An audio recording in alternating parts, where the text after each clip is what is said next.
Next.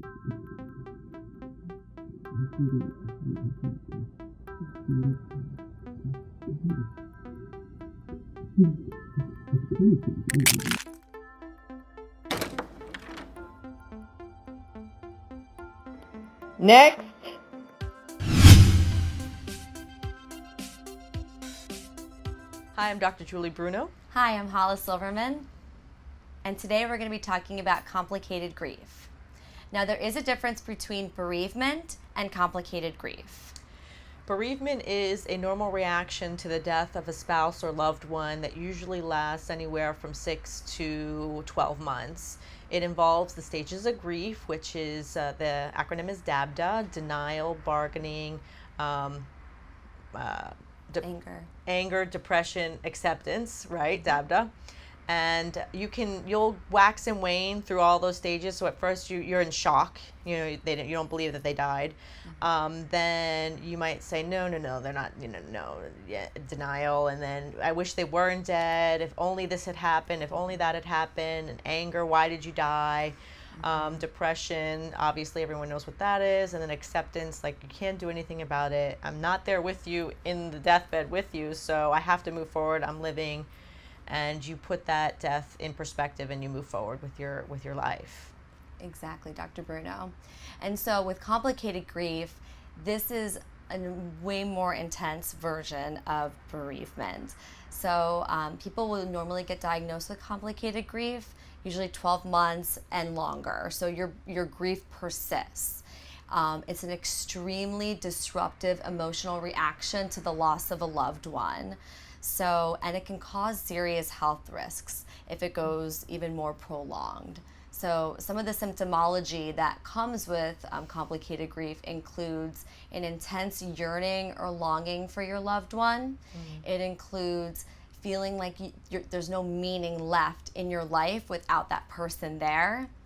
And you sort of have like a disbelief that the person is no longer in your life. It's somewhat of a state of denial in a sense. Just as Dr. Bruno was talking about with the stages of grief, denial is one of them. And also, people with complicated grief have very intrusive, preoccupied thoughts of their loved one, ruminating quite frequently in their mind. So it's very real, it's every day, constantly, and it causes a lot of other adverse side effects, such as depression, isolation. And with complicated grief, people want to be isolated in a sense with their grief, because it kind of becomes, in a sense, an addictive like type of functioning, because they don't believe that the person that they lost is really gone. They don't want to believe it. It is that denial. So is the isolation sort of a mechanism so that they don't have to face it? Because if they went out and people said, oh, I'm so sorry, so-and-so passed away, it's like a confrontation or, a confirmation that they died. Exactly. Gotcha. Exactly, yes. So people that, have loved ones that say, look, like it's been, 3 years, it's been 5 years, you kind of have to get over this. Like, what can I do? I don't know what else to say. That person that's hearing that, the bereaved, is going, or the person with complicated grief, I apologize, is going to walk away and is going to want to be isolated, because that's the last thing that they want to hear. So it's really, really, really important to validate that person and to just provide support to that person that's going through the complicated grief. And I really want to mention this one really important point about complicated grief. 7 to 10% of bereaved people experience complicated grief. So people that are more susceptible to experiencing complicated grief usually have a loss of a loved one that's very close to them. So they lose a romantic partner, they lose a child, they lose somebody by way of suicide, or they lose somebody by way of a tragic accident. Those are the people that are going to be more likely to experience complicated grief. So it's something outside of like a life stage. No, yes. So gotcha. Yes, exactly. Now, with complicated grief, the things that you can do to help somebody, I would definitely recommend to see a therapist.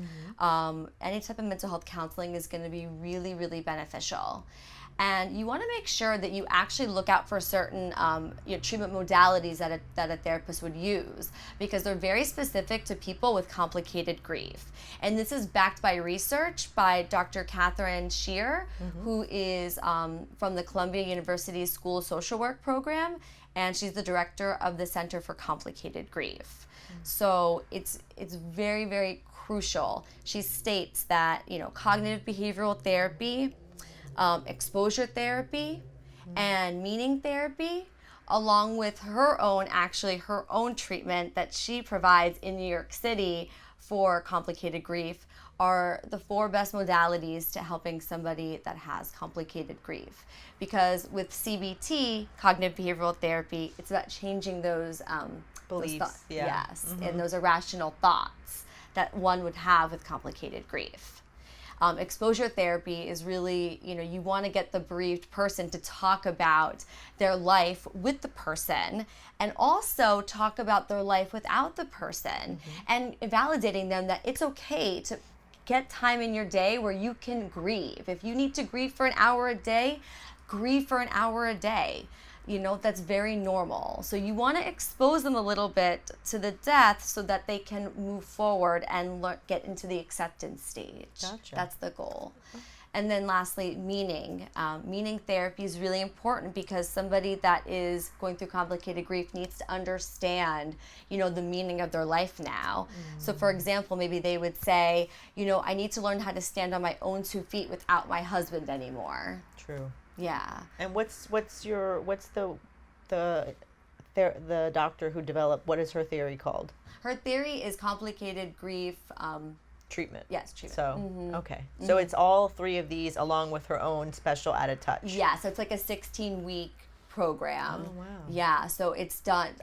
It's very intense. It's very, very. It's evidence-based research. They've done countless studies on this, and they actually really are stating that people need to learn this, in other areas, because it's only New York City. So for therapists such as us, maybe it'd be impactful to, for us to go through some seminar. type of training. Yeah. Wonderful. All right. Well, I am Hollis Silverman. And I'm Dr. Bruno. Thank you so much for tuning in. Thank you.